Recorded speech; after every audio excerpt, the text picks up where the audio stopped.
Beautiful Joe by Marshall Saunders. Chapter 25. A Happy Horse.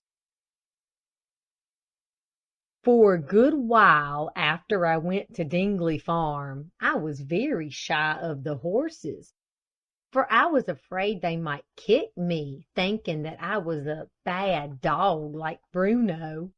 However, they all had such good faces and looked at me so kindly that I was beginning to get over my fear of them.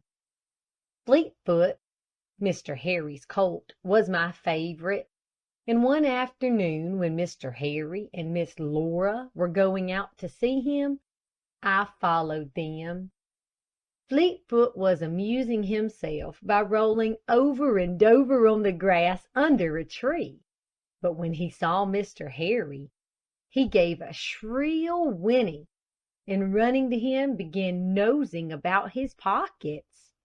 "Wait a bit," said Mr. Harry, holding him by the forelock. "Let me introduce you to this young lady, Miss Laura Morris. I want you to make her a bow." He gave the colt some sign, and immediately he began to paw the ground and shake his head. Mr. Harry laughed and went on. "Here is her dog, Joe. I want you to like him too. Come here, Joe."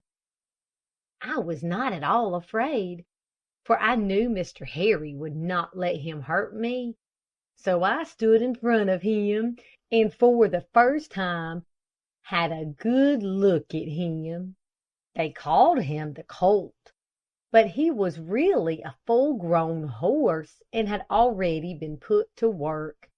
He was of a dark chestnut color, and had a well-shaped body and a long, handsome head, and I never saw, in the head of a man or beast, a more beautiful pair of eyes than that colt had. Large, full, brown eyes they were, that he turned on me almost as a person would. He looked me all over as if to say, "Are you a good dog, and will you treat me kindly? Or are you a bad one like Bruno, and will you chase me and snap at my heels and worry me, so that I shall want to kick you?"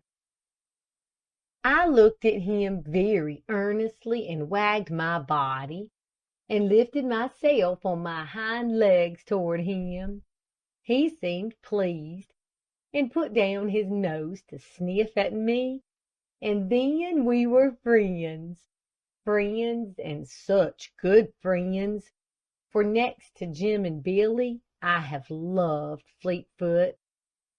Mr. Harry pulled some lumps of sugar out of his pocket, and giving them to Miss Laura, told her to put them on the palm of her hand and hold it out flat toward Fleetfoot.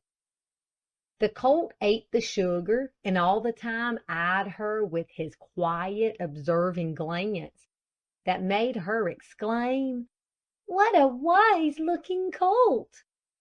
"He is like an old horse," said Mr. Harry. "When he hears a sudden noise, he stops and looks all about him to find an explanation." "He has been well trained," said Miss Laura.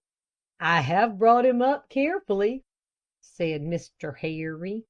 "Really, he has been treated more like a dog than a colt. He follows me about the farm, and smells everything I handle, and seems to want to know the reason of things." "Your mother says," replied Miss Laura, "that she found you both asleep on the lawn one day last summer, and the colt's head was on your arm." Mr. Harry smiled, and threw his arm over the colt's neck. "We've been comrades, haven't we, Fleetfoot? I've been almost ashamed of his devotion. He has followed me to the village, and he always wants to go fishing with me. He's 4 years old now, so he ought to get over those coltish ways. I've driven him a good deal. We're going out in the buggy this afternoon. Will you come?" "Where are you going?" asked Miss Laura. "Just for a short drive back of the river, to collect some money for father. I'll be home long before tea time." "Yes, I should like to go," said Miss Laura. "I will go to the house and get my hat." "Come on, Fleetfoot," said Mr. Harry, and he led the way from the pasture, the colt following behind me. I waited about the veranda, and in a short time Mr. Harry drove up to the front door. The buggy was black and shining, and Fleetfoot had on a silver-mounted harness that made him look very fine. He stood gently switching his long tail to keep the flies away, and with his head turned to see who was going to get into the buggy. I stood by him, and as soon as he saw that Miss Laura and Mr. Harry had seated themselves, he acted as if he wanted to be off. Mr. Harry spoke to him, and away he went, I racing down the lane by his side, so happy to think he was my friend. He liked having me beside him, and every few seconds put down his head toward me. Animals can tell each other things without saying a word. When Fleetfoot gave his head a little toss in a certain way, I knew that he wanted to have a race. He had a beautiful, even gait, and went very swiftly. Mr. Harry kept speaking to him to check him. "You don't like him to go too fast, do you?" said Miss Laura. "No," he returned. "I think we could make a racer of him if we liked, but father and I don't go in for fast horses. There is too much said about fast trotters and race horses. On some of the farms around here, the people have gone mad on breeding fast horses. An old farmer out in the country had a common cart horse that he suddenly found out had great powers of speed and endurance. He sold him to a speculator for a big price, and it has set everybody wild. If the people who give all their time to it can't raise fast horses, I don't see how the farmers can. A fast horse on a farm is a ruination to the boys, for it starts them racing and betting. Father says he is going to offer a prize for the fastest walker that can be bred in New Hampshire. That Dutchman of ours, heavy as he is a fair walker, and Cleve and Pacer can each walk 4½ miles an hour." "Why do you lay such stress on their walking fast?" asked Miss Laura. "Because so much of the farm work must be done at a walk, plowing, teaming, and drawing produce to the market, and going up and down hills. Even for the cities it is good to have fast walkers. Trotting on city pavements is very hard on the dray horses.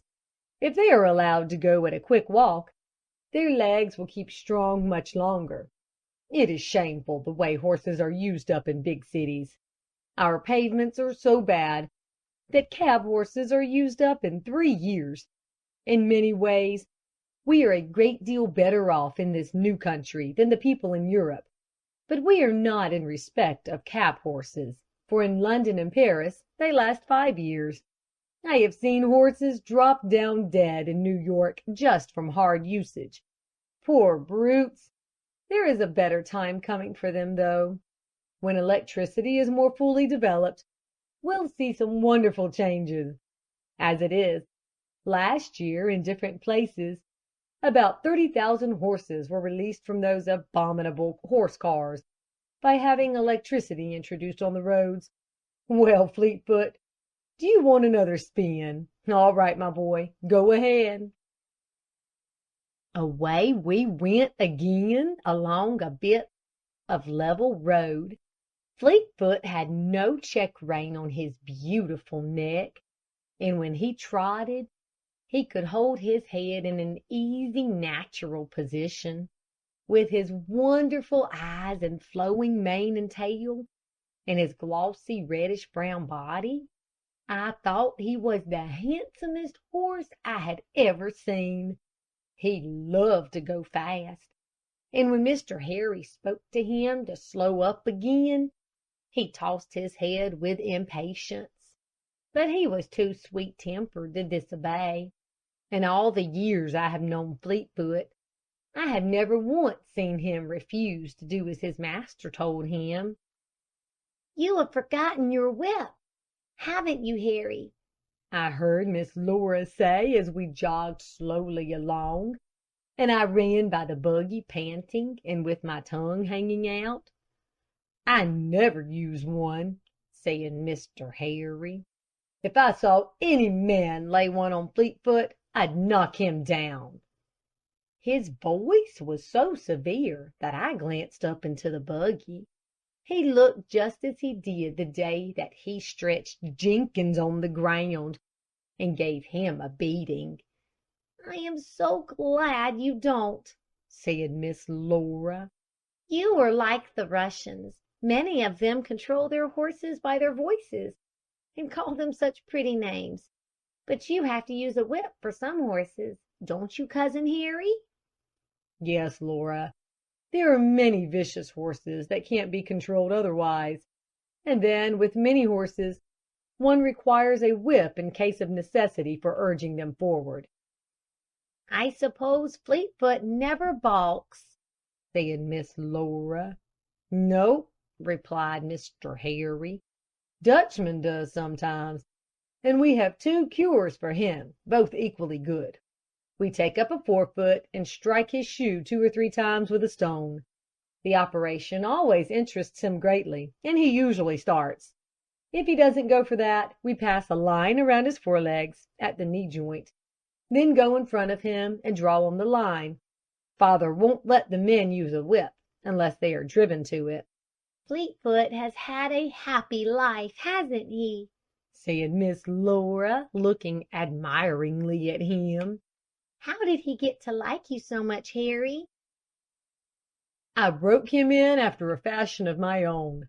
Father gave him to me, and the first time I saw him on his feet, I went up carefully and put my hands on him. His mother was rather shy of me, for we hadn't had her long, and it made him shy too. So I soon left him. The next time I stroked him, the next time I put my arm around him. Soon he acted like a big dog. I could lead him about a strap, and I made a little halter and bridle for him. I didn't see why I shouldn't train him a little while he was young and manageable.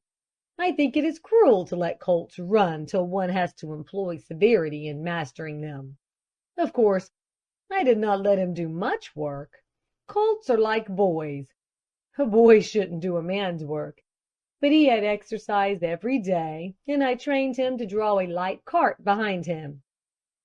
I used to do all kinds of things to accustom him to unusual sounds. Father talked a good deal to me about Rarey, the great horse tamer, and it put ideas into my head. He said he once saw Rarey come on stage in Boston with a timid horse, that he was going to accustom to a loud noise. First a bugle was blown, then some louder instrument, and so on, till there was a whole brass band going. Rarey reassured the animal, and it was not afraid. You like horses better than any other animals, don't you, Harry? asked Miss Laura. I believe I do, though I am very fond of that dog of yours. I think I know more about horses than dogs. Have you noticed Scamp very much? Oh, yes, I often watch her. She is such an amusing little creature. She's the most interesting one we've got, that is, after Fleetfoot. Father got her from a man who couldn't manage her, and she came to us with a legion of bad tricks. Father has taken solid comfort, though, in breaking her of them. She is his pet among our stock. I suppose you know that horses, more than any other animals, are creatures of habit. If they do a thing once, they will do it again. When she came to us, she had a trick of biting at a person who gave her oats. She would do this without fail. So Father put a little stick under his arm, and every time she would bite, he would give her a rap over the nose. She soon got tired of biting, and gave it up. Sometimes now you'll see her make a snap at Father, as if she was going to bite, and then look under his arm to see if the stick is there. He cured some of her tricks in one way and some in another. One bad one she has was to start for the stable the minute one of the traces was unfastened when we were unharnessing. She pulled father over once, and another time she ran the shaft of the sulky clean through the barn door. The next time father brought her in, he got ready for her. He twisted the lines around his hands, and the minute she began to bolt, he gave a tremendous jerk that pulled her back upon her haunches, and shouted, "Whoa!" It cured her, and she never started again till he gave her the word. Often now you'll see her throw her head back when she is being unhitched. He only did it once, yet she remembers. If we'd had the training of Scamp, she'd be a very different animal. It's nearly all in the bringing up of a colt, whether it will turn out vicious or gentle. If any one were to strike Fleetfoot, he would not know what it meant. He has been brought up differently from Scamp. She was probably trained by some brutal man who inspired her with distrust of the human species. She never bites an animal, and seems attached to all the other horses. She loves Fleetfoot and Cleve and Pacer. Those three are her favorites.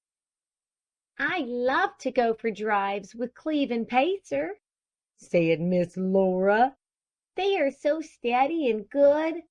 Uncle says they are the most trusty horses he has. He has told me about the man you had, who said those two horses knew more than most humans." "That was old David's," said Mr. Harry. "When we had him, he was courting a widow who lived over in Hoytville. About once a fortnight, he'd ask her father for one of the horses to go over and see her. He always stayed pretty late, and on the way home he'd tie the reins to the whipstock and go to sleep, and never wake up till Cleve or Pacer, whichever one he happened to have, would draw up in the barnyard. They would pass any rigs they happened to meet, and turn out a little for a man. If David's wasn't asleep, he could always tell by the difference in their gait which they were passing. They'd go quickly past a man, and much slower, with more of a turnout, if it was a team. But I dare say father told you this. He has a great stock of horse stories, and I'm almost as bad. You will have to cry 'halt' when we bore you." "You never do," replied Miss Laura. "I love to talk about animals. I think the best story about Cleve and Pacer is the one that Uncle told me last evening. I don't think you were there. It was about stealing the oats." "Cleve and Pacer never steal," said Mr. Harry. "Don't you mean Scamp? She's the thief." "No, it was Pacer that stole. He got out of his box, Uncle says, and found 2 bags of oats, and he took one in his teeth and dropped it before Cleve, and ate the other himself. And Uncle was so amused that he let them eat a long time, and stood and watched them." "That was a clever trick," said Mr. Harry. "Father must have forgotten to tell me. Those 2 horses have been mates ever since I can remember, and I believe if they were separated they'd pine away and die. You have noticed how low the partitions are between the boxes in the horse stable. Father says you wouldn't put a lot of people in separate boxes in a room where they couldn't see each other, and horses are just as fond of company as we are. Cleve and Pacer are always nosing each other. A horse has a long memory.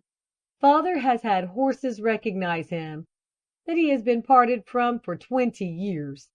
Speaking of their memories reminds me of another good story about Pacer that I never heard till yesterday, and that I would not talk about to any one but you and Mother. Father wouldn't write me about it, for he will never put a line on paper where any one's reputation is concerned. Chapter 26. The Box of Money. "This story," said Mr. Harry, "is about one of the hired men we had last winter, whose name was Jacobs. He was a cunning fellow with a hang-dog look, and a great cleverness at stealing farm produce from father on the sly, and selling it.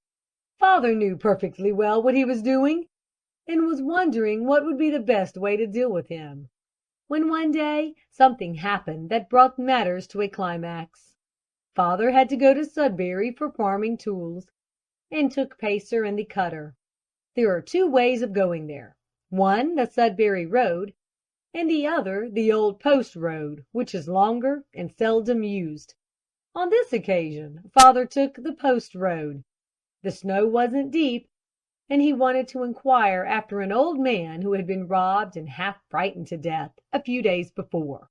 He was a miserable old creature, known as Miser Gerald, and he lived alone with his daughter.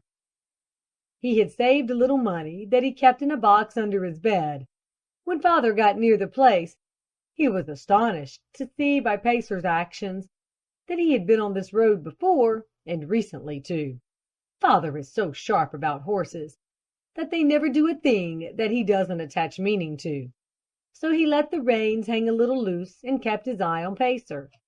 The horse went along the road, and seeing father didn't direct him, turned into the lane leading to the house. There was an old red gate at the end of it, and he stopped in front of it and waited for father to get out. Then he passed through, and instead of going up to the house, turned around and stood with his head toward the road. Father never said a word, but he was doing a lot of thinking. He went into the house and found the old man sitting over the fire, rubbing his hands, and half crying about the few poor dollars that he said he had stolen from him. Father had never seen him before, but he knew he had the name of being half silly, and question him as much as he liked, he could make nothing of him. The daughter said that they had gone to bed at dark, the night her father was robbed. She slept upstairs, and he down below. About 10 o'clock she heard him scream, and running down the stairs she found him sitting up in bed, and the window wide open. He said a man had sprung in upon him, stuffed the bedclothes into his mouth, and, dragging his box from under the bed, had made off with it. She ran to the door and looked out, but there was no one to be seen. It was dark and snowing a little, so no traces of footsteps were to be perceived in the morning. Father found that the neighbors were dropping in to bear the old man company, so he drove on to Sudbury, and then returned home. When he got back, he said Jacobs was hanging around the stable in a nervous kind of way, and said he wanted to speak to him. Father said very good, but put the horse in first. Jacobs unhitched, and father sat on one of the stable benches and watched him till he came lounging along with a straw in his mouth, and said he'd made up his mind to go west, and he'd like to set off at once. Father said again, very good, but first he had a little account to settle with him, and he took out of his pocket a paper, where he had jotted down, as far as he could, every quart of oats, and every bag of grain, and every $0.25 of market money that Jacobs had defrauded him of.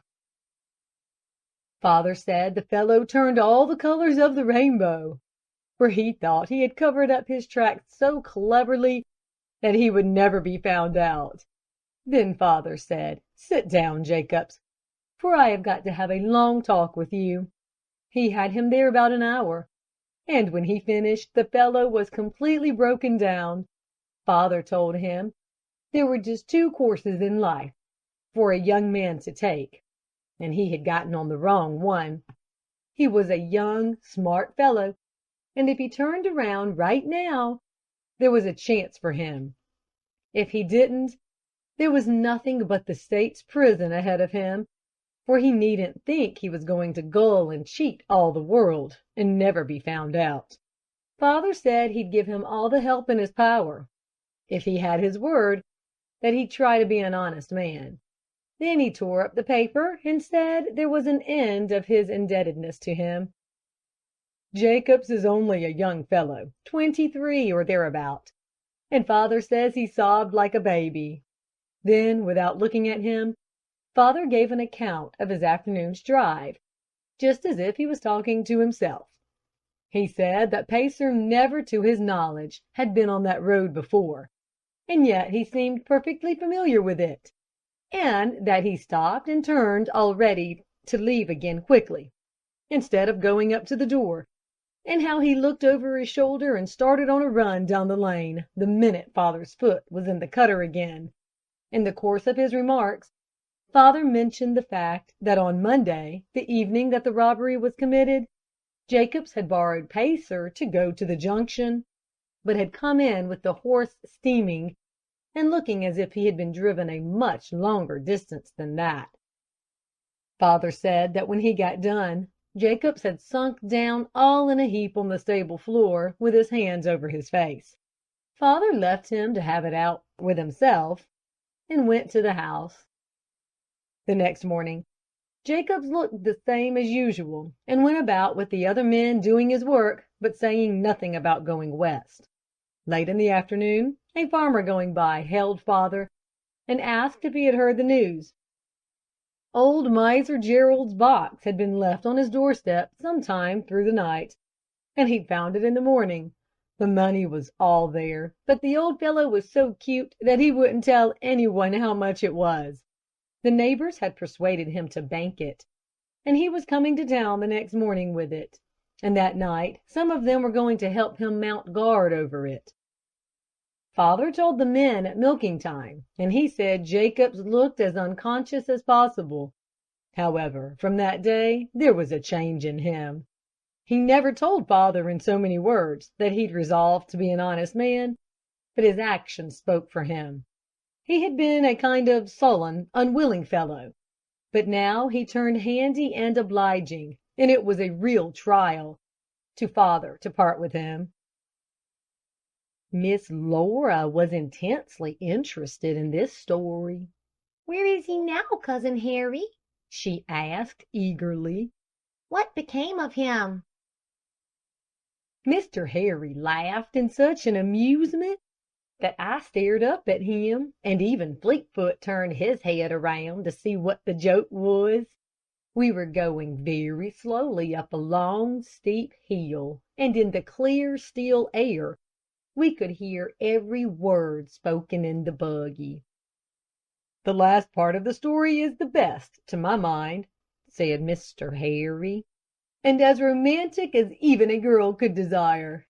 The affair of the stolen box was much talked about along Sudbury Way, and Miss Gerald got to be considered quite a desirable young person among some of the youth near there, though she is a frowsy-headed creature, and not as neat in her personal attire as a young girl should be. Among her suitors was Jacobs. He cut out a blacksmith, and a painter, and several young farmers, and Father said he never in his life had such a time to keep a straight face as when Jacobs came to him this spring and said he was going to marry old Miser Gerald's daughter. He wanted to quit Father's employ, and he thanked him in a real manly way for the manner in which he'd always treated him.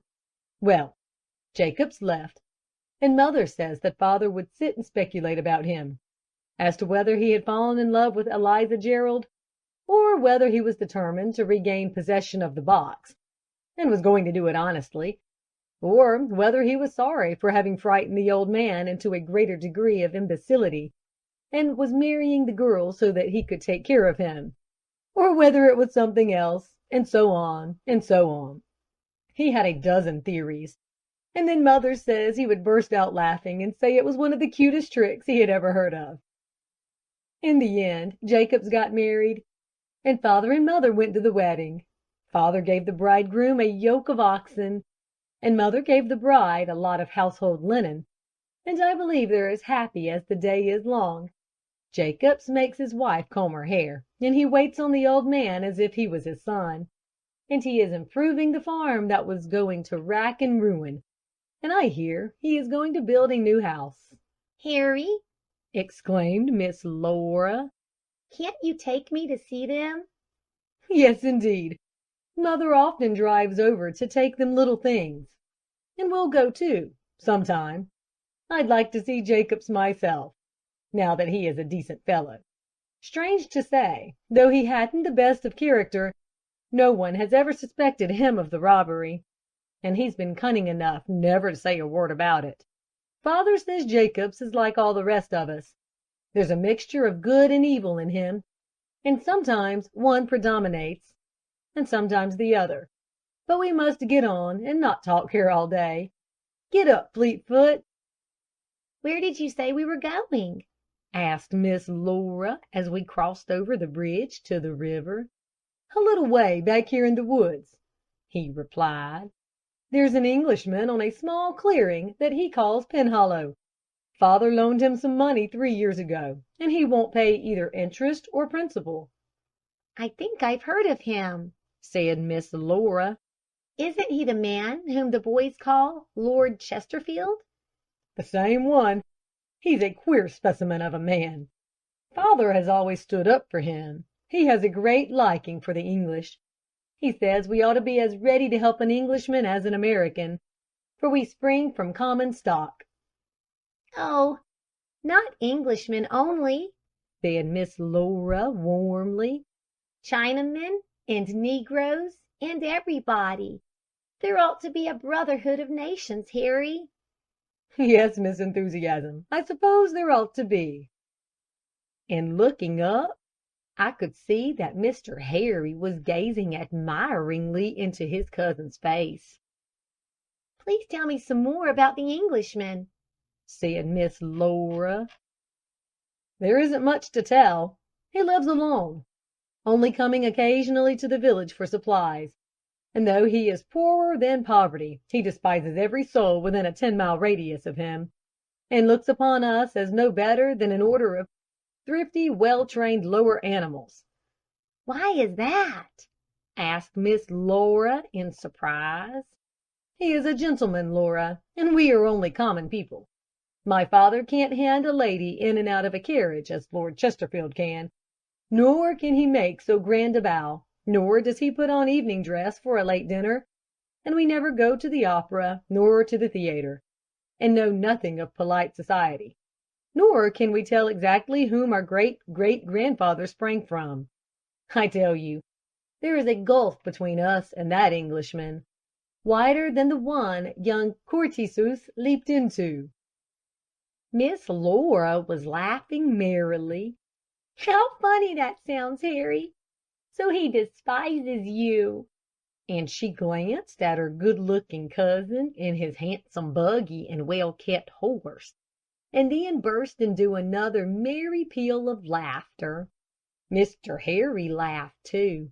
"It does seem absurd. Sometimes when I pass him jogging along to town in his rickety old cart, and look at his pale, cruel face, and know that he is a broken-down gambler and a man of the world, and yet considers himself infinitely superior to me, a young man in the prime of life with a good constitution and happy prospects, it makes me turn away to hide a smile." By this time we had left the river and the meadows far behind us, and we were passing through a thick wood. The road was narrow and very broken, and Fleetfoot was obliged to pick his way carefully. "Why does the Englishman live in this out-of-the-way place if he is so fond of city life?" asked Miss Laura. "I don't know," said Mr. Harry. "Father is afraid that he has committed some misdeed, and is in hiding. But we say nothing about it. We have not seen him for some weeks, and to tell the truth, this trip is as much to see what has become of him as to make a demand upon him for the money. As he lives alone, he might lie there ill, and no one would know anything about it.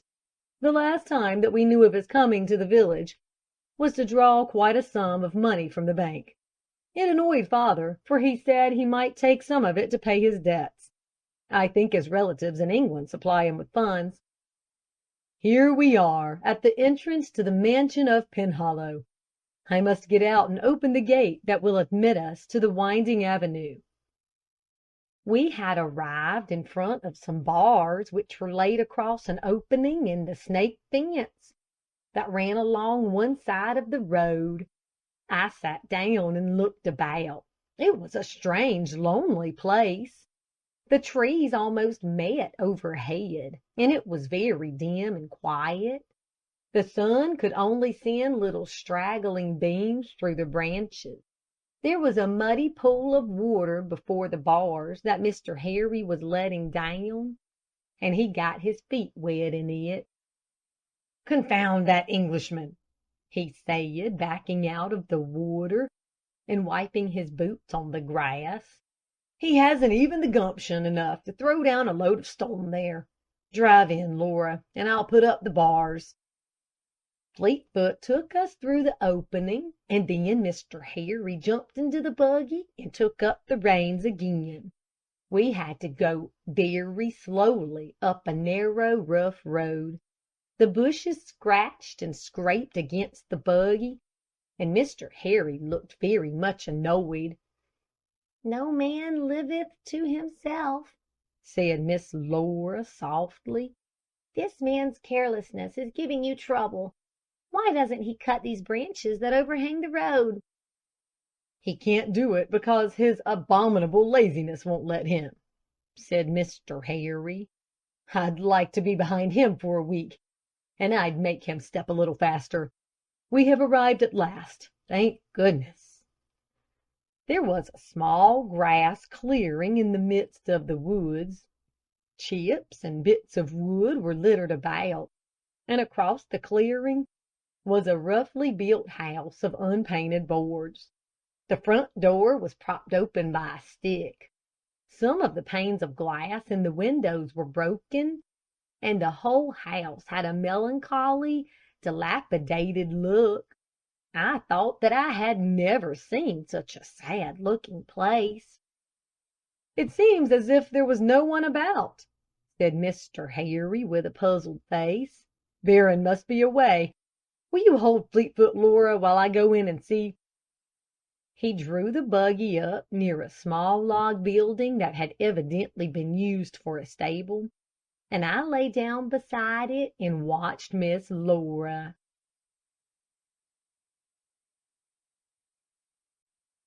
Chapter 27. A neglected stable. I had not been on the ground more than a few seconds before I turned my eyes from Miss Laura to the log hut. It was deathly quiet. There was not a sound coming from it, but the air was full of queer smells, and I was so uneasy that I could not lie still. There was something the matter with Fleetfoot, too. He was pawing the ground and whinnying and looking, not after Mr. Harry, but toward the log building. "Joe," said Miss Laura, "what is the matter with you and Fleetfoot? Why don't you stand still? Is there any stranger about?" And she peered out of the buggy. I knew there was something wrong somewhere, but I didn't know what it was, so I stretched myself up on the step of the buggy and licked her hand, and barking to ask her to excuse me, I ran off to the other side of the log hut. There was a door there, but it was closed, and propped firmly up by a plank that I could not move, scratch as hard as I liked. I was determined to get in. So I jumped against the door and tore and bit at the plank till Miss Laura came to help me. "You won't find anything but rats in that ramshackle old place, beautiful Joe," she said as she pulled the plank away. "and as you don't hurt them, I don't see what you want to get in for. However, you're a sensible dog, and usually have a reason for having your own way, so I am going to let you have it." The plank fell down as she spoke, and she pulled open the rough door and looked in. There was no window inside, only the light that streamed through the door, so for an instant she could see nothing. "Is anyone in here?" she asked in her clear, sweet voice. There was no answer except a low moaning sound. "Why, some poor creature is in trouble, Joe," said Miss Laura cheerfully. "Let us see what it is." And she stepped inside.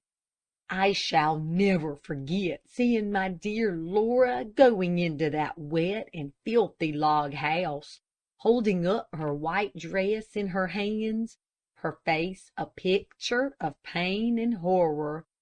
There were two rough stalls in it, and in the first one was tied a cow, with a calf lying beside her.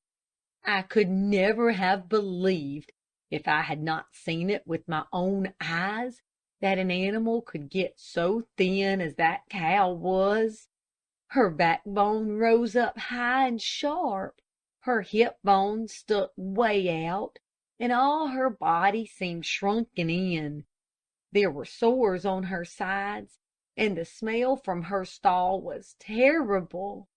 Miss Laura gave one cry of pity, then, with a very pale face, she dropped her dress, and seizing a little penknife from her pocket, she hacked at the rope that tied the cow to the manger, and cut it so the cow could lie down.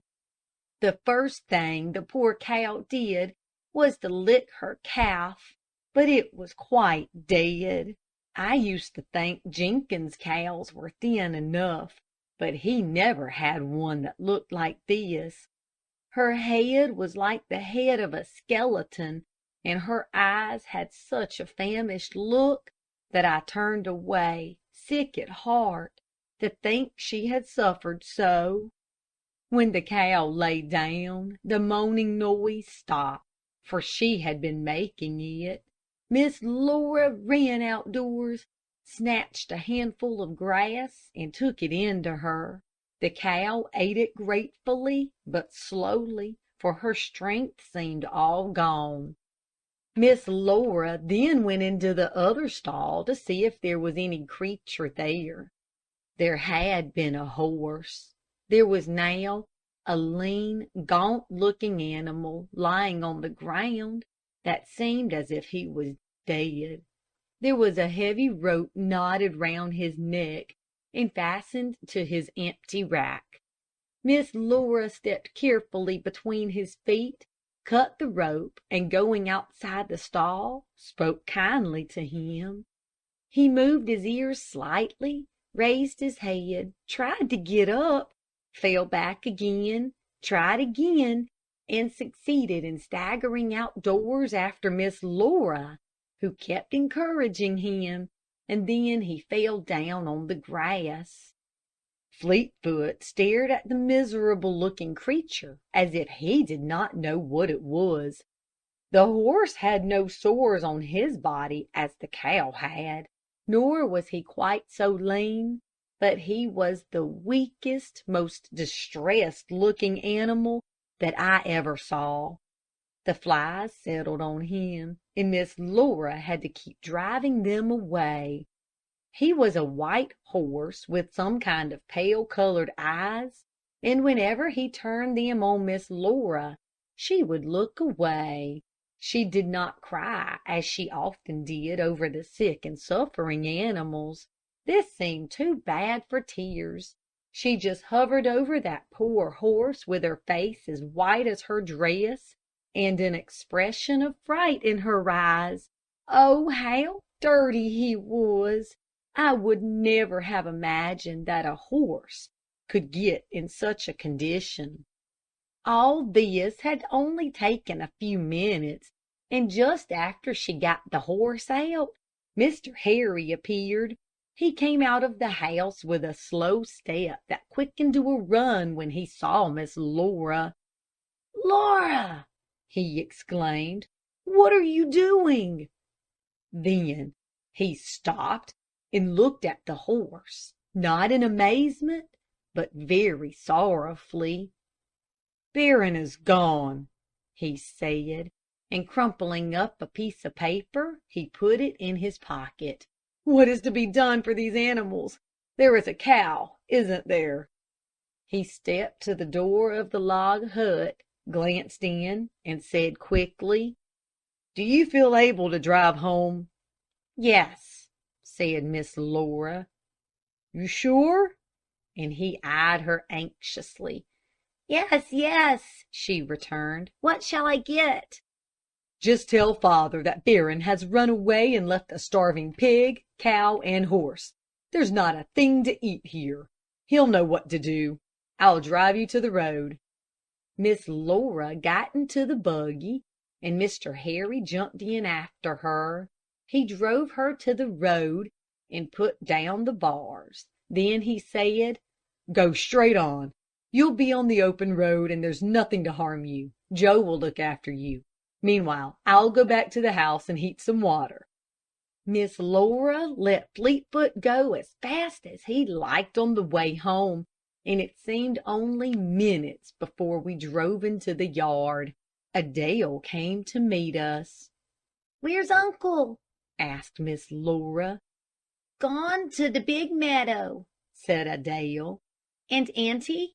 "She had the colds and chills and entered into the bed to keep warm. She'd lose herself in sleep now. You not go near her." "Are there none of the men about?" asked Miss Laura. "No, mademoiselle. They all occupied way off." "Then you help me, Adele, like a good girl," said Miss Laura, hurrying into the house. "We found a sick horse and cow. What shall I take them?" "Nearly all animals like the bran mash," said Adele. "Good!" cried Miss Laura. "That is the very thing. Put in the things to make it, will you please? And I would like some vegetables for the cow, carrots, turnips, anything you have. Take some of those you have prepared for dinner tomorrow, and please run up to the barn, Adele, and get some hay, and corn and oats. Not much, for we'll be going back again, but hurry, for the poor things are starving. And have you any milk for the pig?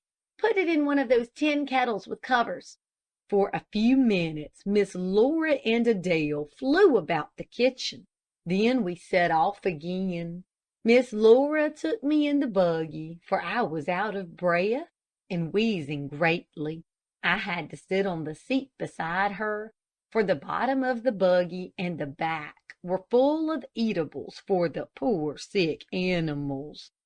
Just as we drove into the road, we met Mr. Wood. "Are you running away with the farm?" he said with a laugh, pointing to the carrot tops that were gaily waving over the dashboard. Miss Laura said a few words to him, and with a very grave face he got in beside her. In a short time we were back on the lonely road. Mr. Harry was waiting at the gate for us, and when he saw Miss Laura, he said, "Why did you come back again? You'll be tired out. This isn't a place for a sensitive girl like you." "I thought I might be of some use," said she, gently. "So you can," said Mr. Wood. "You go into the house and sit down, and Harry and I will come to you when we want cheering up. What have you been doing, Harry?" "I've watered them a little. I got a good fire going. I scarcely think the cow will pull through. I think we'll save the horse. I tried to get the cow outdoors, but she can't move." "Let her alone," said Mr. Wood. "Give her some food, and her strength will come to her. What have you got here?" And he began to take the things out of the buggy. "Bless the child. She's thought of everything, even the salt. Bring those things into the house, Harry, and we'll make a bran mash." For more than an hour they were fussing over the animals. Then they came in and sat down. The inside of the Englishman's house was as untidy as the outside. There was no upstairs to it, only one large room with a dirty curtain stretched across it. On one side was a low bed with a heap of clothes on it, a chair, and a washstand. On the other was a stove, a table, a shaky rocking chair that Miss Laura was sitting in, a few hanging shelves with some dishes and books on them, and 2 or 3 small boxes that had evidently been used for seats. On the walls were tacks some pictures of grand houses and ladies and gentlemen in fine clothes, and Miss Laura said that some of them were noble people. "Well, I'm glad this particular nobleman has left us," said Mr. Wood, seating himself on one of the boxes. "If nobleman he is, I should call him in plain English a scoundrel. Did Harry show you his note?" "No, uncle," said Miss Laura. "Read it aloud," said Mr. Wood. "I'd like to hear it again." Miss Laura read, J. Wood. Dear Sir, it is a matter of great regret to me that I am suddenly called away from my place at Penhollow, and will, therefore, not be able to do myself the pleasure of calling you and settling my little account. I sincerely hope that the possession of my livestock, which I make entirely over to you, will more than reimburse you for any trifling expense which you have incurred on my account. If it is any gratification to you to know that you have rendered a slight assistance to the son of one of England's noblest noblemen, you have it, with expressions of the deepest respect, and hoping that my stock may be in good condition when you take possession, I am, dear sir, ever devotedly yours, Howard Algernon Leduc, Baron. Miss Laura dropped the paper. Uncle, did he leave those animals to starve?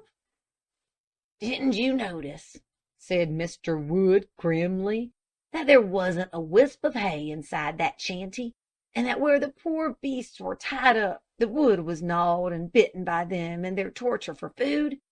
Wouldn't he have sent me that note instead of leaving it here on the table, if he'd wanted me to know?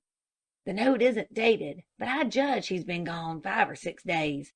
He has had a spite against me ever since I lent him that $100. I don't know why, for I've stood up for him when others would have run him out of the place. He intended me to come here and find every animal lying dead. He even had a rope around the pig's neck. Harry, my boy, let us go and look after them again.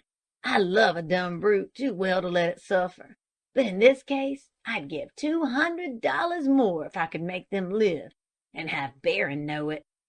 They left the room, and Miss Laura sat turning the sheet of paper over and over, with a kind of horror in her face. It was a very dirty piece of paper, and by and by she made a discovery. She took it in her hand and went outdoors. I am sure that the poor horse lying on the grass knew her. He lifted his head, and what a different expression he had now that his hunger had been partly satisfied. Miss Laura stroked and patted him. Then she called to her cousin. Harry, will you look at this? He took the paper from her and said, "That is a crest shining through the different strata of dust and grime, probably that of his own family. We'll have it cleaned, and it will enable us to track the villain. You want him punished, don't you?" he said, with a little sly laugh at Miss Laura. She made a gesture in the direction of the suffering horse, and said frankly, "Yes, I do." "Well, my dear girl," he said, "father and I are with you. If we can hunt Barron down, we'll do it." Then he muttered to himself as she turned away, "She is a real Puritan, gentle and sweet and good, and yet severe. Rewards for the virtuous, punishments for the vicious." And he repeated some poetry. "She was so charitable and so piteous, she would weep if that she saw a mouse caught in a trap, if it were dead or bled." Miss Laura saw that Mr. Wood and Mr. Harry were doing all that could be done for the cow and the horse, so she wandered down to the hollow at the back of the house, where the Englishman had kept his pig. Just now he looked more like a greyhound than a pig. His legs were so long, his nose so sharp, and hunger, instead of making him stupid like the horse and cow, had made him more lively. I think he had probably not suffered so much as they had, or perhaps he had a greater store of fat to nourish him. Mr. Harry said that if he had been a girl, he would have laughed and cried at the same time when he discovered that pig. He must have been asleep or exhausted when he arrived, for there was not a sound out of him, but shortly afterward he had set up a yelling that attracted Mr. Harry's attention and made him run down to him. Mr. Harry said he was raging around his pen, digging the ground with his snout, falling down and getting up again, and by a miracle escaping death by choking from the rope that was tied around his neck. Now that his hunger had been satisfied, he was gazing contentedly at his little trough that was half full of good sweet milk. Mr. Harry said that a starving animal, like a starving person, should only be fed a little at a time. But the Englishman's animals had always been fed poorly, and their stomachs contracted so much so that they could not eat much at one time. Miss Laura got a stick and scratched the poor piggy's back a little, and then she went back to the house. In a short time, we went home with Mr. Wood.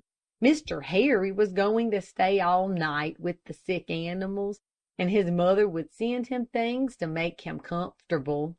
She was better by the time we got home, and was horrified to hear the tale of Mr. Barron's neglect.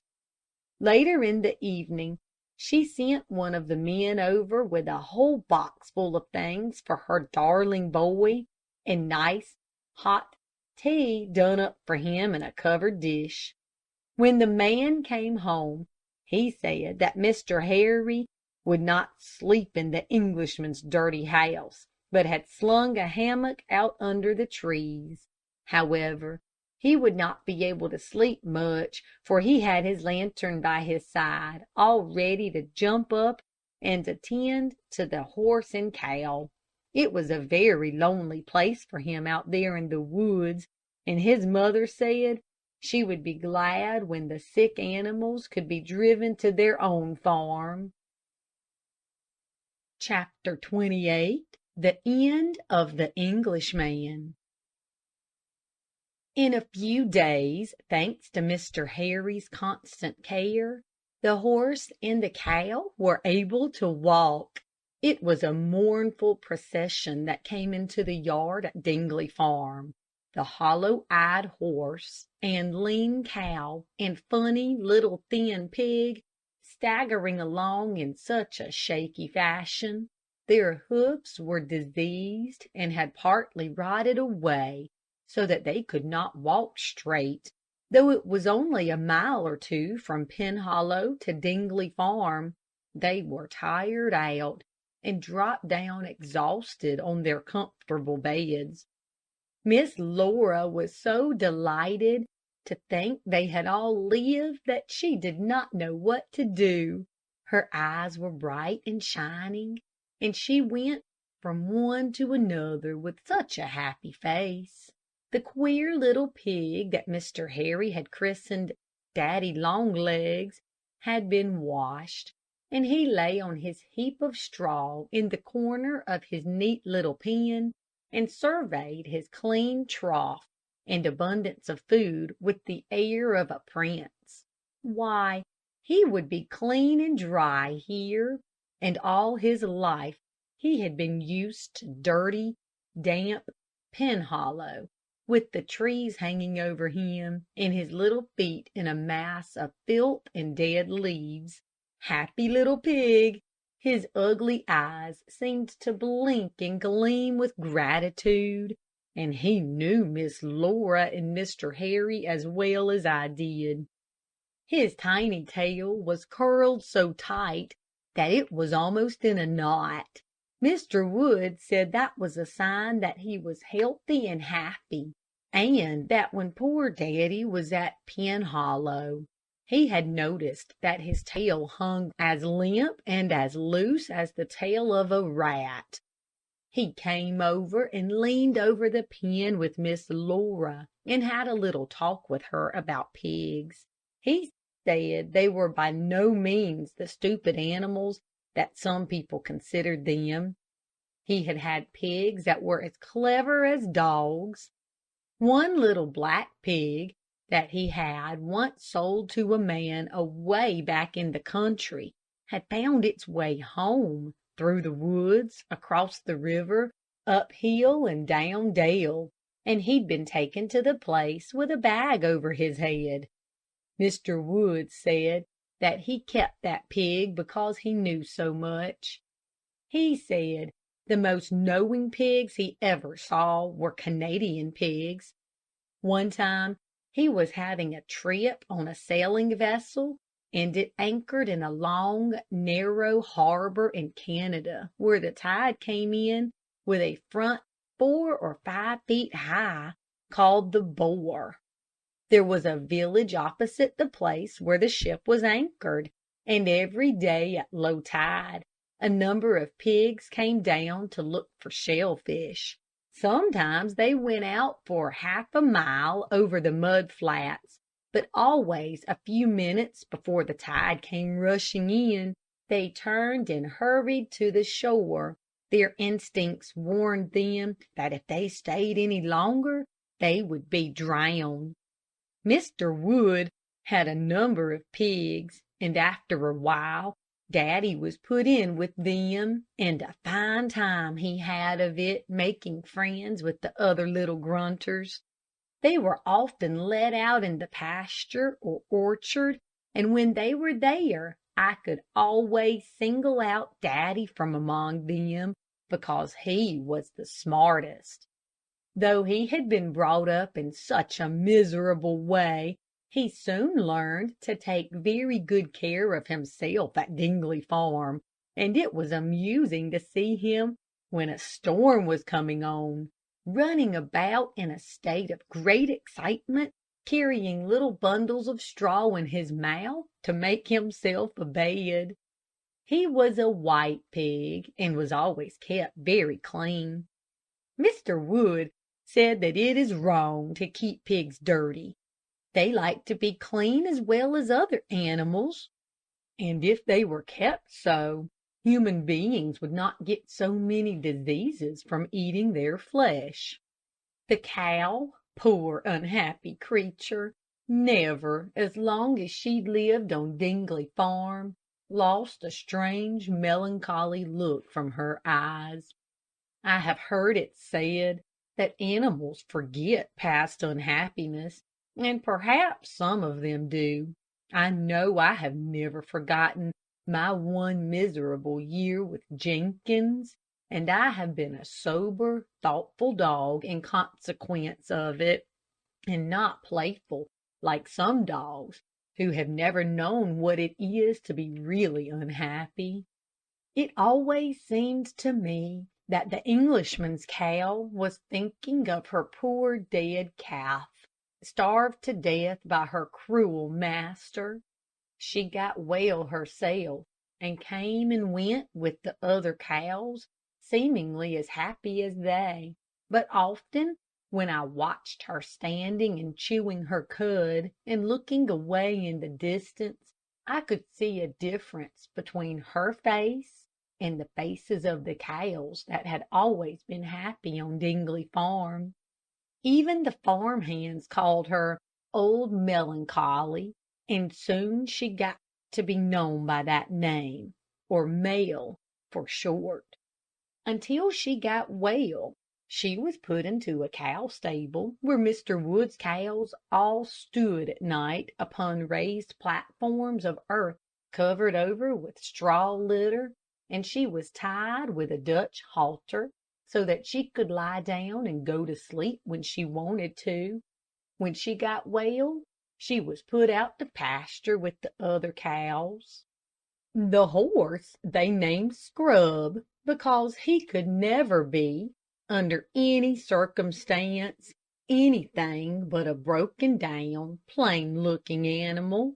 He was put into the horse stable in a stall next to Fleetfoot, and as the partition was low, they could look over at each other. In time, by dint of much doctoring, Scrub's hoofs became clean and sound, and he was able to do some work. Miss Laura petted him a great deal. She often took out apples to the stable, and Fleetfoot would throw up his beautiful head and look reproachfully over the partition at her, for she always stayed longer with Scrub than with him, and Scrub always got the larger share of whatever good thing was going. Poor old Scrub! I think he loved Miss Laura.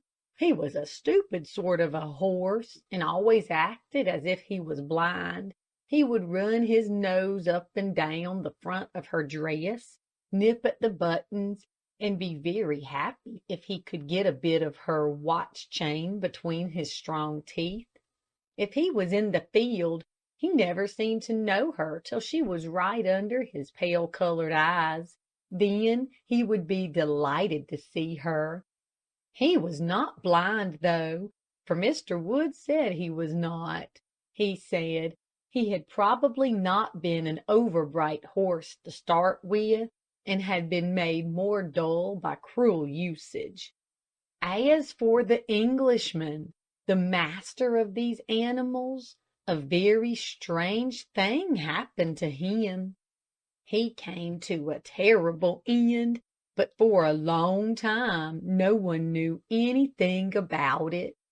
Mr. Wood and Mr. Harry were so very angry with him that they said they would leave no stone unturned to have him punished, or at least to have it known what a villain he was.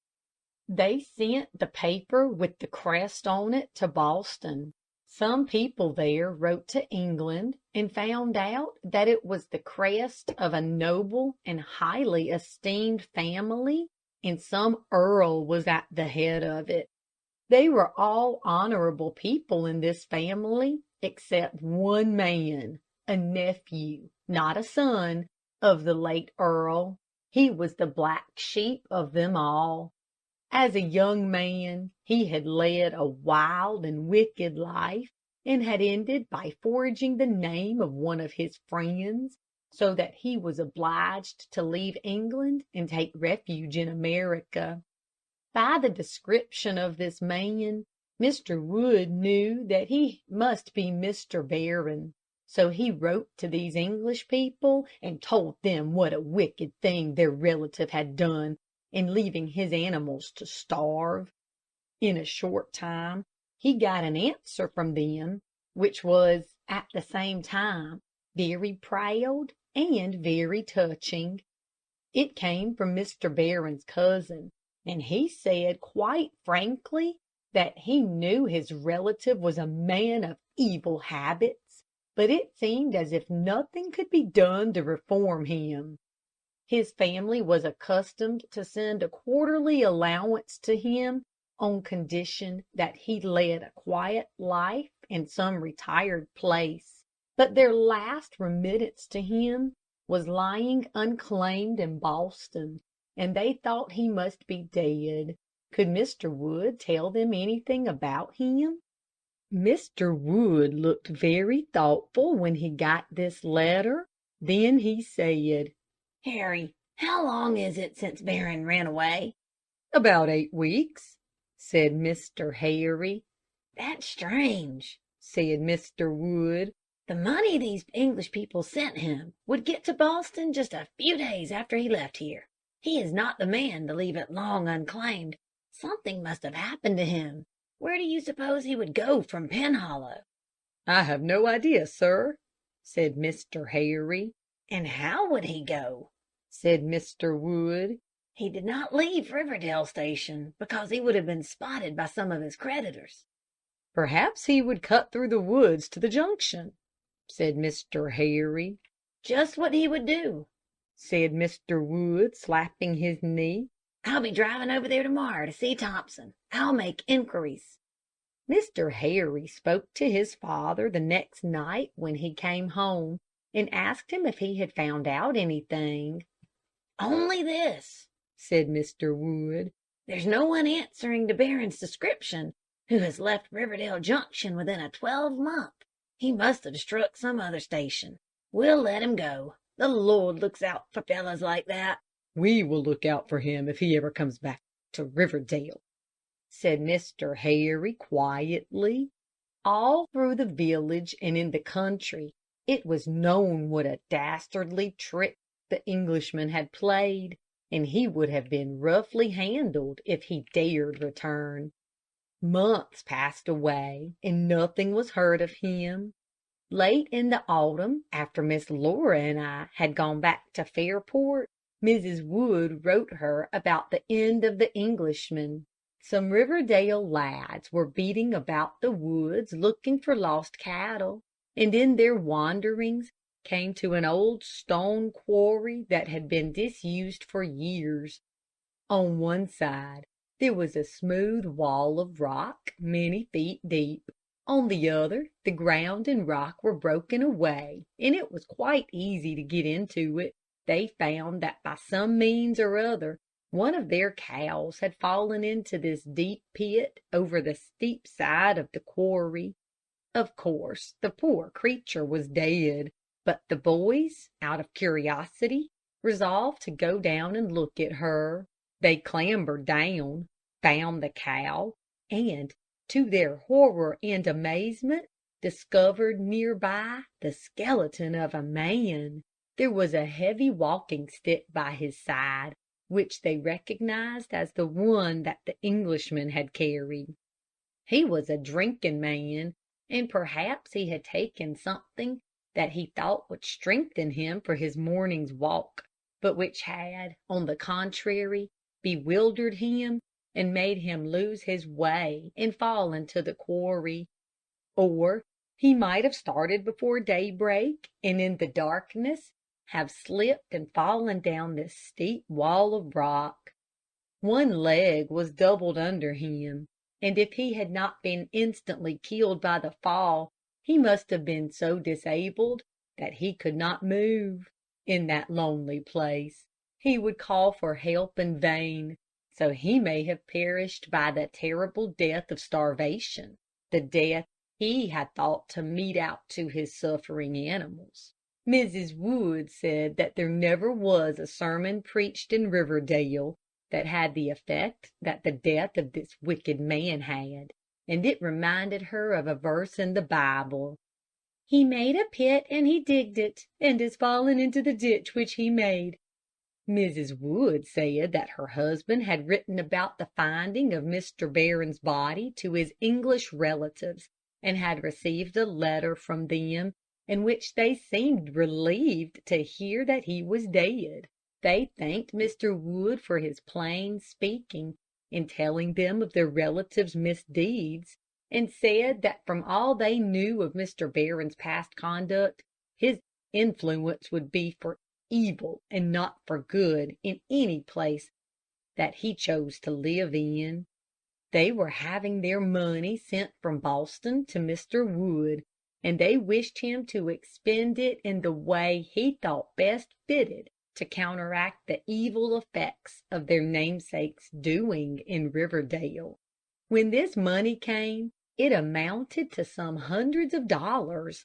Mr. Wood would have nothing to do with it. He handed it over to the Band of Mercy, and they formed what is called the Barron Fund, which they drew upon when they wanted money for buying and circulating humane literature. Mrs. Wood said that the fund was being added to, and the children were sending all over the state leaflets and little books which preached the gospel of kindness to God's lower creation. A stranger picking one of them up and seeing the name of the wicked Englishman printed on the title page would think that he was a friend and benefactor to the Riverdale people, the very opposite of what he gloried in being. Chapter 29. A Talk About Sheep. Miss Laura was very much interested in the sheep on Dingley Farm. There was a flock in the orchard near the house that she often went to see. She always carried roots and vegetables to them, turnips particularly, for they were very fond of them. But they would not come to her and get them, for they did not know her voice. They only lifted their heads and stared at her when she called them. But when they heard Mr. Wood's voice, they ran to the fence, bleating with pleasure, and trying to push their noses through to get the carrot or turnip or whatever he was handing them. He called them his little South Downs, and he said he loved his sheep, for they were the most gentle and inoffensive creatures that he had on his farm. One day, when he came into the kitchen inquiring for salt, Miss Laura said, "Is it for the sheep?" "Yes," he replied. "I'm going up to the woods pasture to examine my Shropshires." "You would like to go too, Laura," said Miss Wood. "Take your hands right away from that cake. I'll finish frosting it for you. Run along and get your broad-brimmed hat. It's very hot." Miss Laura danced out into the hall and back again, and soon we were walking up back of the house along a path that led us through the fields to the pasture. "What are you going to do, Uncle?" she said. "And what are those funny things in your hands?" "Toe clippers," he replied. "And I'm going to examine the sheep's hoofs. You know, we've had warm, moist weather all through July, and I'm afraid of foot rot. And then there's sometimes trouble with overgrown hoofs." "What do you do if they get foot rot?" asked Miss Laura. "I have various cures," he said. "Paring and clipping and dipping the hoof in blue vitriol and vinegar, or rubbing it on as the English shepherds do. It destroys the diseased part, but doesn't affect the sound." "Do sheep have many diseases?" asked Miss Laura. "I know one of them myself. That is the scab." "Oh, a nasty thing, that," said Mr. Wood vigorously. "And a man that builds up a flock from a stockyard often finds it out to his cost." "What is it like?" asked Miss Laura. "The sheep get scabby from a microbe under the skin, which causes them to itch fearfully, and they lose their wool." "And can't it be cured?" "Oh, yes. With time and attention, there are different remedies. I believe petroleum is the best." By this time, we had got to a wide gate that opened into the pasture. As Mr. Wood let Miss Laura go through, and then closed it behind her, he said, "You are looking at that gate. You want to know why it's so long, don't you?" "Yes, Uncle," she said, "but I can't bear to ask so many questions." "Ask as many as you like," he said good-naturedly. "I don't mind answering them. Have you ever seen sheep pass through a gate or door?" "Oh, yes, often." "And how do they act?" "Oh, so silly, Uncle. They hang back, and one waits for another, and finally they all try to go at once." "Precisely. When one goes, they all want to go. If it was to jump into a bottomless pit. Many sheep are injured by overcrowding, so I have my gates and doors very wide. Now, let us call them up." There wasn't one in sight, but when Mr. Wood lifted his voice up and cried, "Caw, nan, nan, nan," black faces began to peer out from among the bushes, and little black legs, carrying white bodies, came hurrying up to the stony path from the cooler parts of the pasture. Oh, how glad they were to get the salt! Mr. Wood let Miss Laura spread it on some flat rocks. Then They sat down on a log under a tree and watched them eating it and licking the rocks when it was all gone. Miss Laura sat fanning herself with her hat and smiling at them. "You funny woolly things," she said. "you're not so stupid as some people think you are. Lie still, Joe. If you show yourself, they may run away." I crouched behind the log and only lifted my head occasionally to see what the sheep were doing. Some of them went back into the woods, for it was very hot in this bare part of the pasture. But most of them would not leave Mr. Wood and stood staring at him. "That's a fine sheep, isn't it?" said Miss Laura, pointing to the one with the blackest face, and the blackest legs, and the largest body of those near us. "Yes, that's old Jessica. Do you notice how she's holding her head close to the ground?" "Yes. Is there any reason for it?" "There is. She's afraid of the grub fly. You often see sheep holding their noses in that way in the summertime. It is to prevent the fly from going into the nostrils and depositing an egg, which will turn into a grub and annoy and worry them. When the fly comes near, they give a sniff and run as if they were crazy, still holding their noses close to the ground. When I was a boy and sheep did that, we thought that they had colds in their heads and used to rub tar on their noses. We knew nothing about the fly then, but the tar cured them, and that is just what I use now. 2 or 3 times a month during hot weather, we put a few drops of it on the nose of every sheep in the flock." "I suppose farmers are like other people and are always finding better ways of doing their work, aren't they, Uncle?" said Miss Laura. "Yes, my child. The older I grow, the more I find out, and the better care I take of my stock. My grandfather would open his eyes in amazement and ask me if I was an old woman petting her cats if he was alive, and it could know the care I give my sheep. He used to let his flock run till the fields were covered with snow, and bite as close as they liked, till there wasn't a scrap of feed left. Then he would give them an open shed to run under, and throw down their hay outside. Grain they scarcely knew the taste of. That they would fall off in flesh, and half of 'em lose their lambs in the spring, was an expected thing.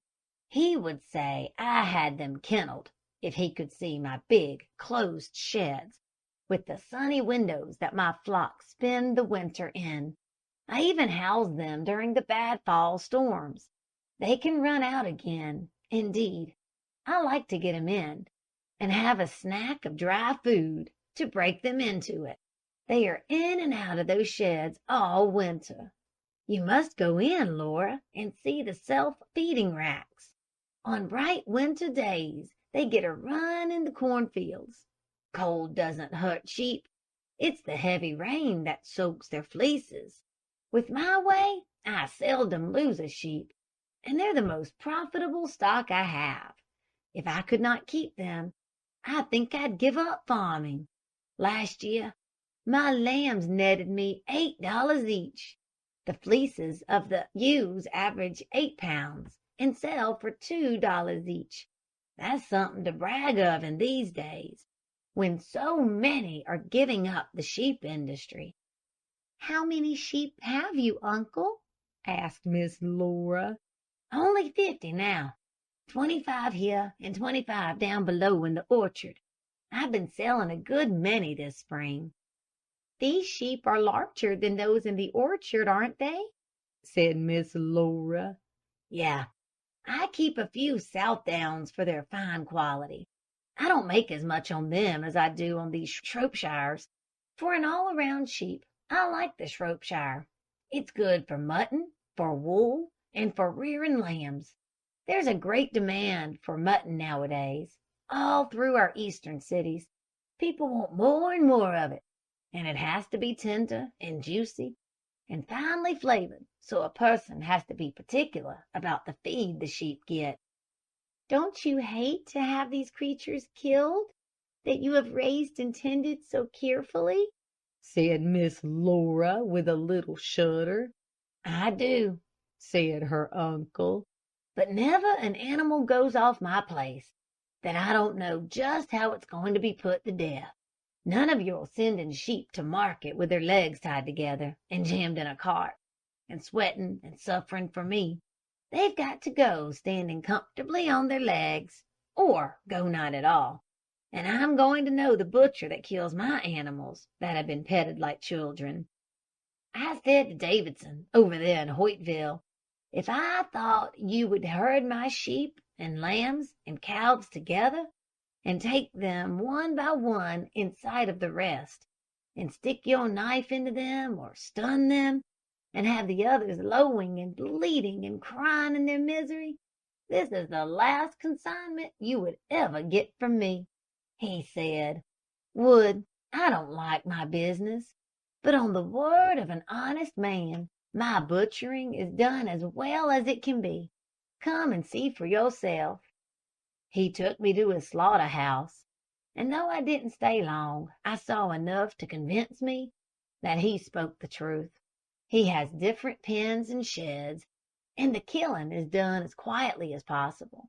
The animals are taken in one by one, and though the others suspect what is going on, they can't see it.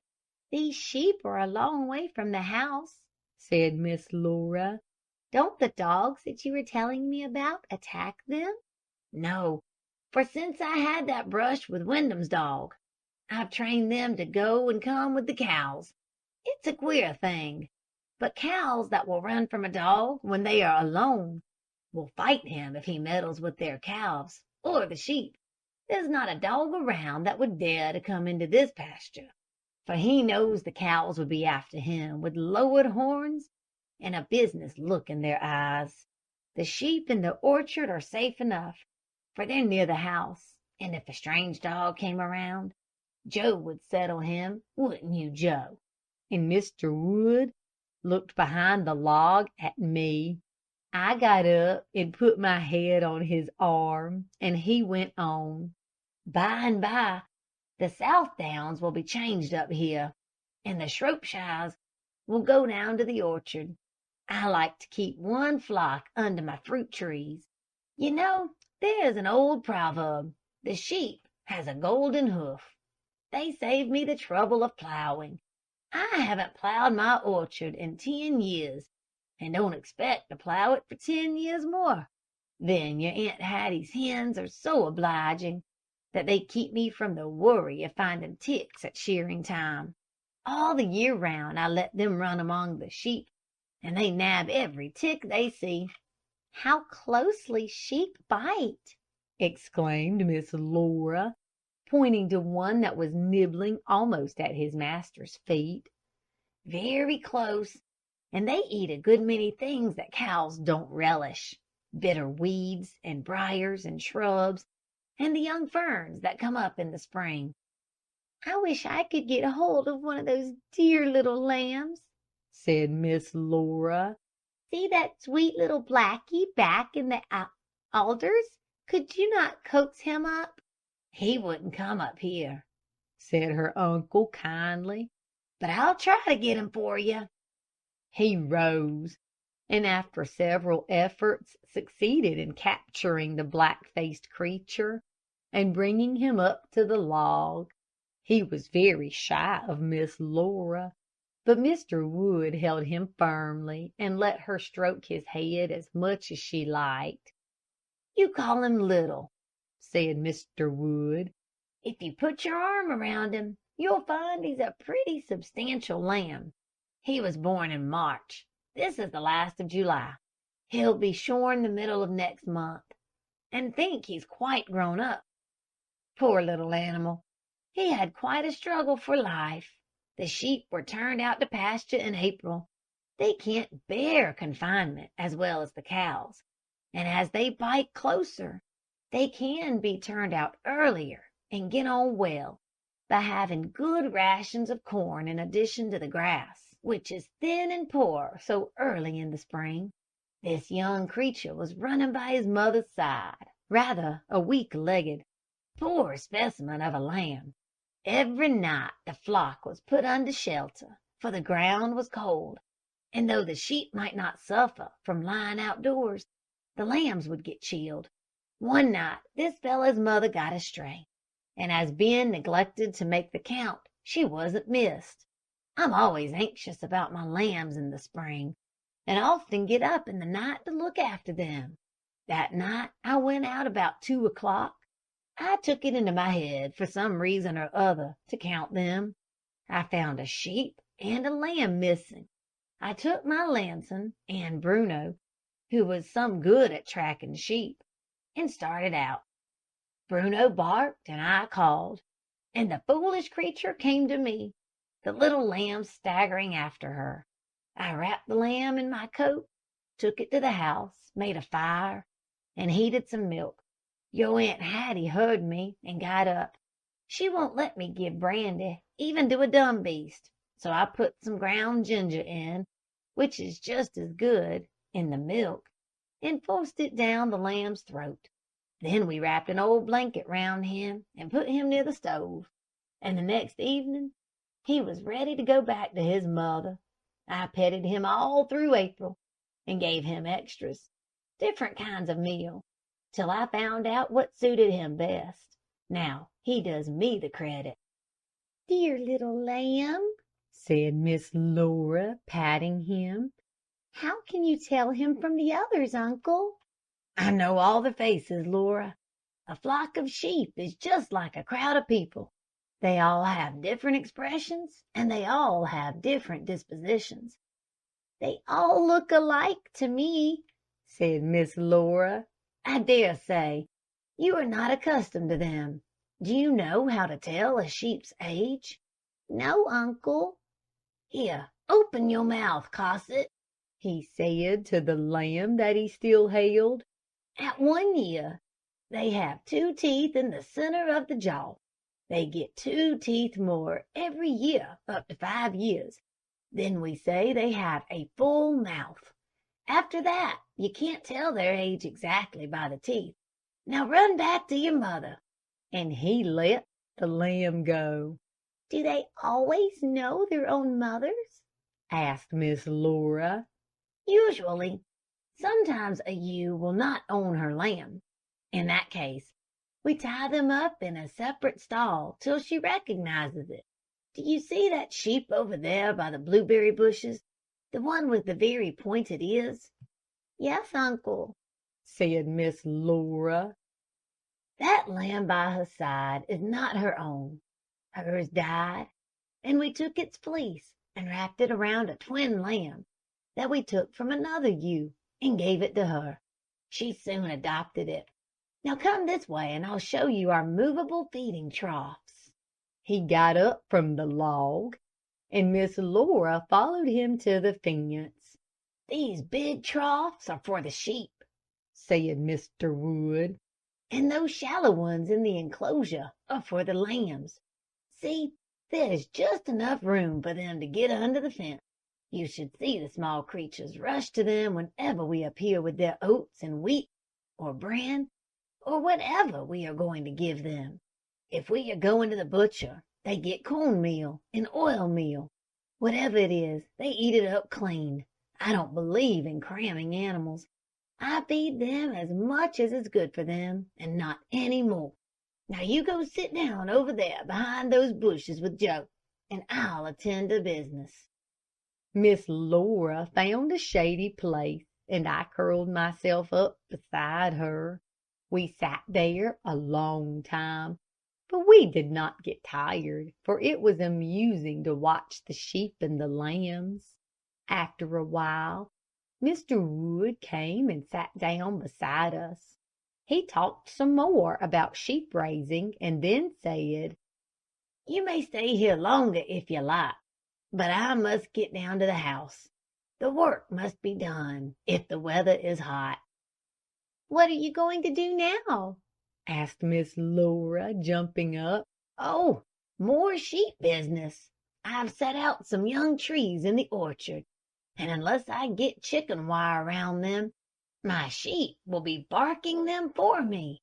I've seen them," said Miss Laura. "standing up on their hind legs and nibbling at the trees, taking off every shoot they can reach." "They don't hurt the old trees," said Mr. Wood. "but the young ones have to be protected. It pays me to take care of my fruit trees, for I get a splendid crop from them, thanks to the sheep." "Good-bye, little lambs and dear old sheep," said Miss Laura, as her uncle opened the gate for her to leave the pasture. "I'll come and see you again sometime. Now you had better go down to the brook in the dingle and have a drink. You look hot in your warm coats."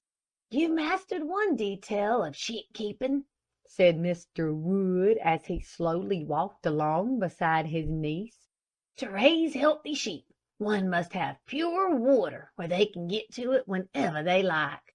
Give them good water, good food, and a variety of it, good quarters, cool in the summer, comfortable in the winter, and keep them quiet, and you'll make them happy and make money on them."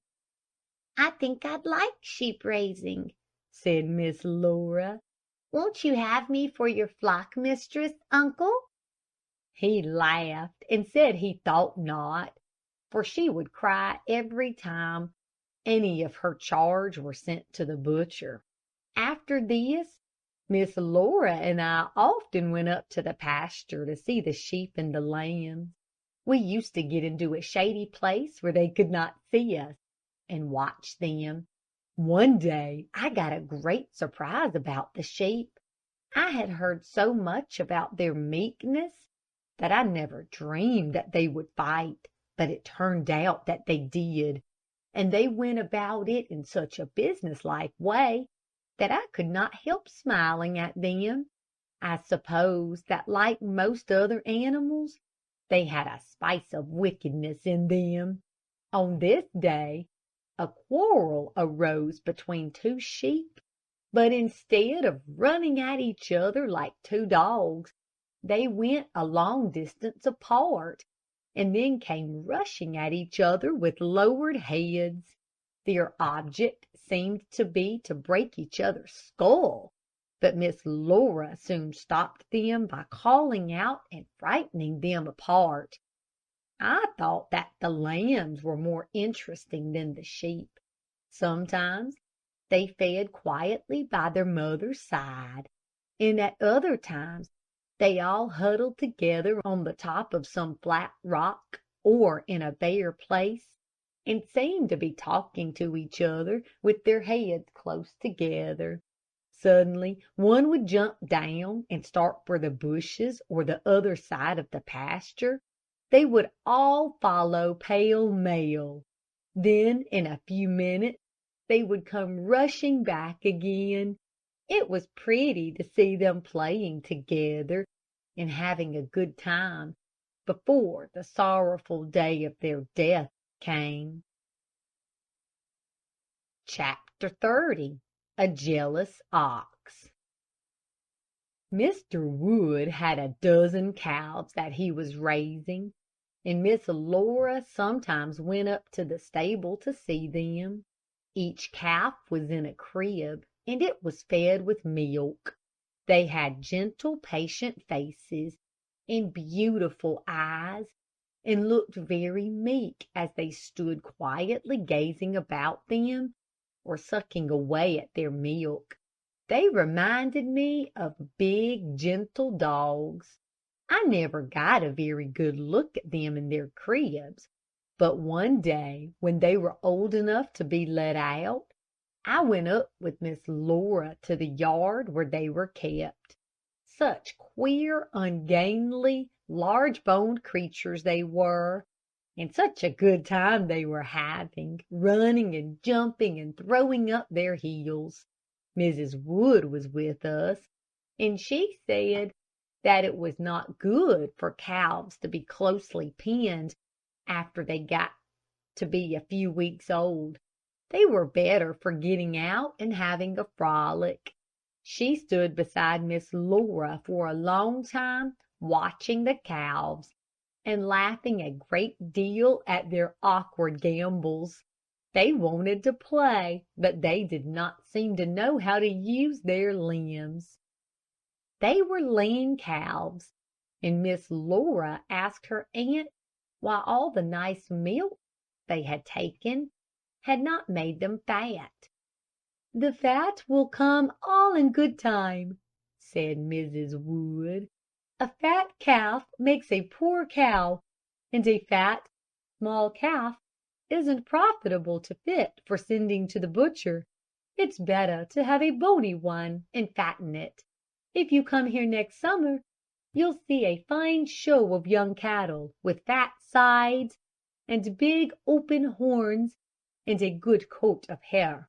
Can you imagine," she went on indignantly, "that any one could be cruel enough to torture a harmless creature as a calf?" No, indeed, replied Miss Laura. who's been doing it? "Who has been doing it?" repeated Mrs. Wood bitterly. "They are doing it all the time. Do you know what makes the nice white veal one gets in big cities? The calves are bled to death. They linger for hours and moan their lives away. The first time I heard it, I was so angry that I cried for a day, and made John promise that he'd never send another animal of his to a big city to be killed. That's why all of our stock goes to Hoytville and small country places. Oh, those big cities are awful places, Laura. It seems to me that it makes people wicked to huddle them together. I'd rather live in a desert than a city. There's Cho, and every night since I've been there I pray to the Lord either to change the hearts of some of the wicked people in it, or to destroy them off the face of the earth. You know, 3 years ago I got run down, and your uncle said I'd got to have a change, so he sent me off to my brother's in Cho. I stayed and enjoyed myself pretty well, for it is a wonderful city, till one day some Western men came in, who had been visiting the slaughter-houses outside the city. I sat and listened to their talk, and it seemed to me that I was hearing the description of a great battle. These men were cattle dealers, and had been sending stock to Cho, and they were furious that men, in their rage for wealth, would so utterly ignore and trample on all decent and humane feelings as to torture animals as the Cho men were doing. It is too dreadful to repeat the sights they saw. I listened till they were describing Texan steers kicking in agony under the torture that was practiced, and then I gave a loud scream, and fainted dead away. They had to send for your uncle, and he brought me home, and for days and days I heard nothing but shouting and swearing, and saw animals dripping with blood, and crying and moaning in their anguish. And now, Laura, if you'd lay down a bit of Cho meat, and cover it with gold, I'd spurn it from me. But what am I saying? You're as white as a sheet. Come and see the cow stable. John's just had it whitewashed." Miss Laura took her aunt's arm, and I walked slowly behind them. The cow stable was a long building, well built, and with no chinks in the walls as Jenkins's stable had. There were large windows where the afternoon sun came streaming in, and a number of ventilators, and a great many stalls. A pipe of water ran through the stalls from one end of the stable to the other. The floor was covered with sawdust and leaves, and the ceiling and tops of the walls were whitewashed. Mrs. Wood said that her husband would not have the walls a glare of white right down to the floor, because he thought it injured the animals' eyes. So the lower parts of the walls were stained a dark brown color. There were doors at each end of the stable, and just now they stood open, and a gentle breeze was blowing through. But Mrs. Wood said that when the cattle stood in the stalls, both doors were never allowed to be open at the same time. Mr. Wood was most particular to have no draughts blowing upon his cattle. He would not have them chilled, and he would not have them overheated. One thing was as bad as the other, and during the winter they were never allowed to drink icy water. He took the chill off the water for his cows, just as Mrs. Wood did for her hens. You know, Laura, Mrs. Wood went on, that when cows are kept dry and warm, they eat less than when they are cold and wet.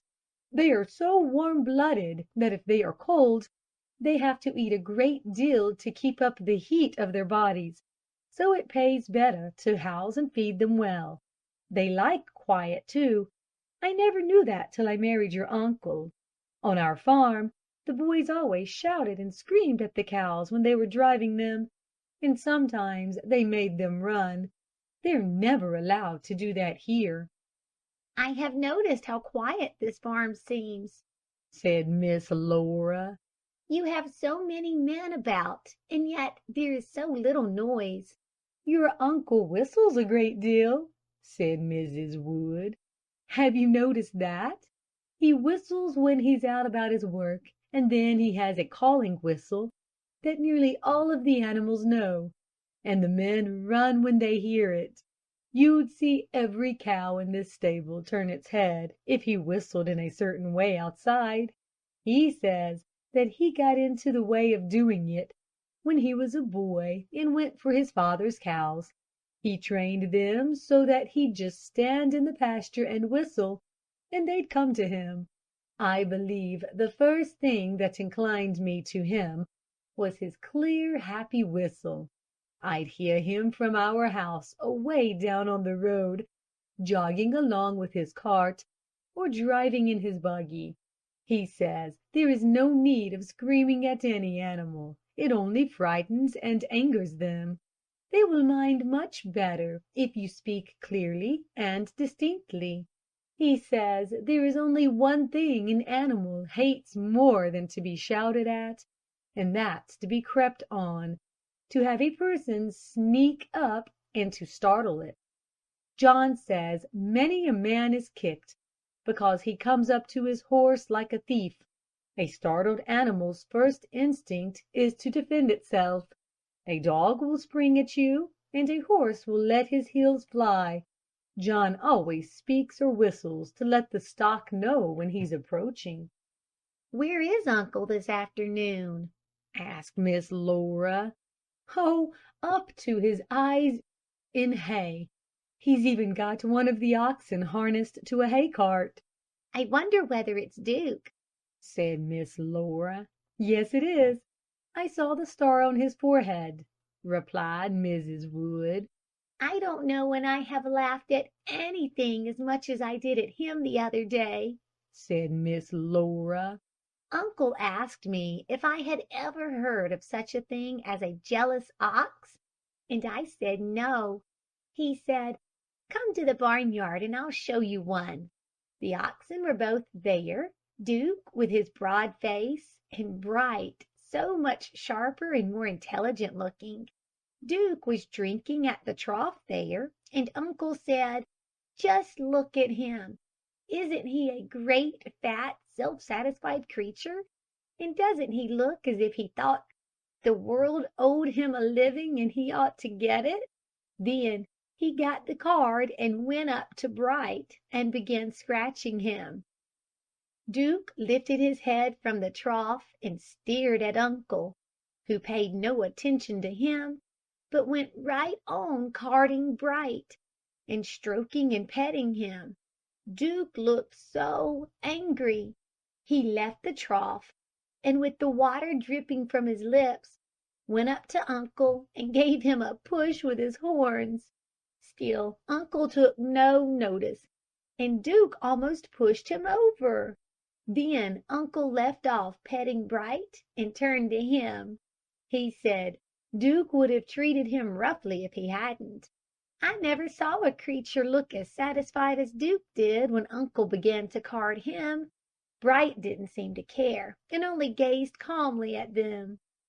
"I've seen Duke do that again and again," said Mrs. Wood. "He's the most jealous animal that we have, and it makes him perfectly miserable to have your uncle pay attention to any animal but him. What queer creatures these dumb brutes are! They're pretty much like us in most ways.